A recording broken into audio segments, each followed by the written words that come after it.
Mukhang mahirap na. Hindi na lang isa yung kalaban natin ngayon, ah. May ibang motibo si Namayat doon, ah. May iba ring kilos yung mga tauhan ni Julio. Okay, kailangan natin malaman kung ano nangyari dito. Pero hindi lang din kasi yun, eh. Pati yung mga agent dun sa Special Investigation Unit, mainit na rin yung mata nila sa atin, eh. Tawagan mo na si Martin pat si Mang Perina. Eh, hindi sumasagot.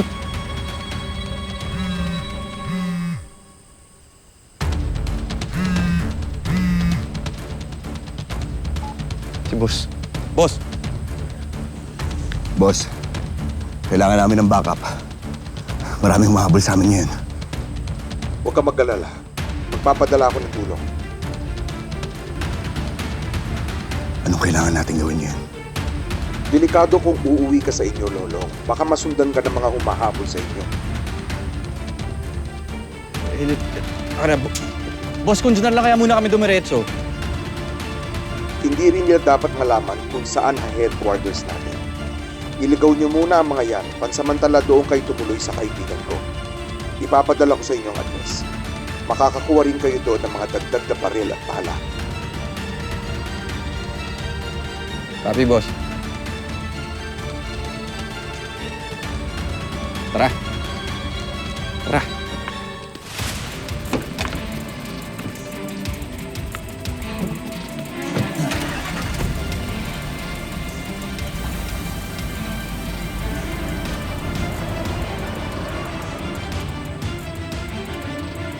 Spotted, boss. Susundan ko na.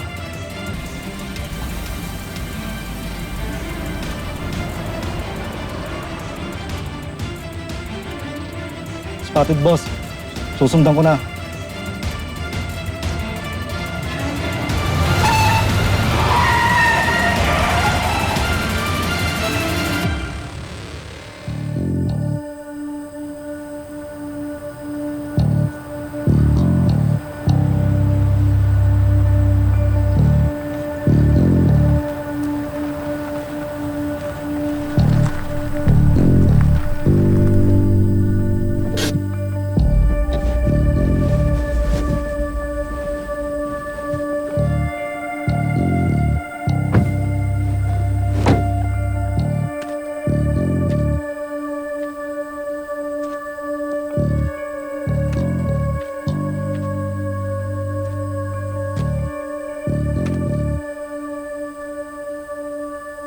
Sigurado ka ba sa address? Ito ang address pinadala ni Boss Mamad.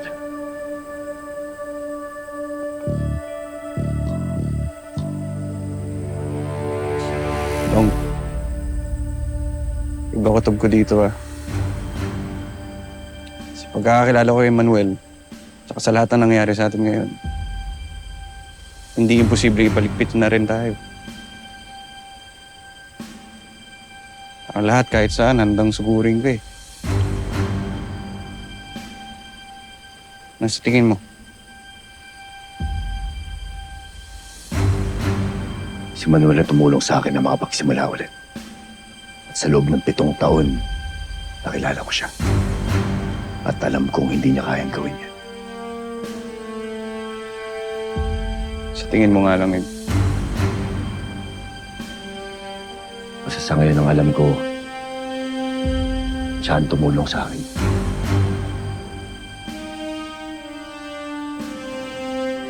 Sa alam naman, sa dami na pinagdaanan natin, Long. Hirap na magtiwala sa iba ngayon. Kahit sa akin. Siyempre, iba ka.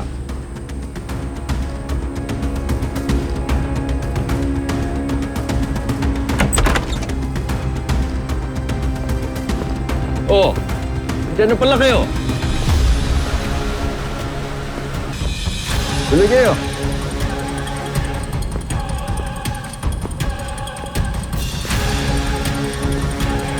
Pasok.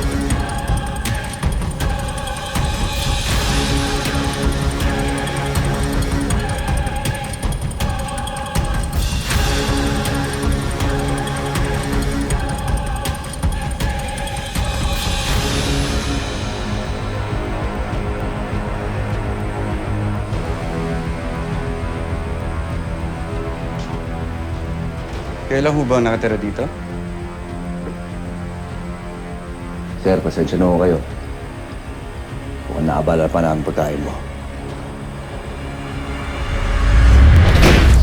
Walang problema!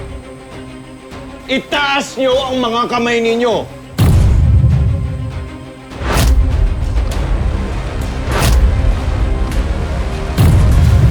Kung kayo talaga ang pinapunta ni Bossing dito, isang tanong, isang sagot!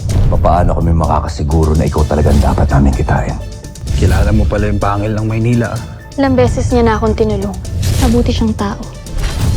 Alam ko ang weakness ni Lolong. Ang babaeng mahal na mahal niya. Bukas pinto! Tulong! Tulong!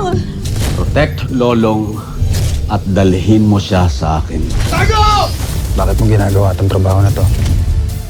Kung kalaban siya ng batas, kalaban ko na rin siya. Bakit ba kasi galit na galit ka sa mga vigilante na yan? Ang isa na naman tayo. Lolo.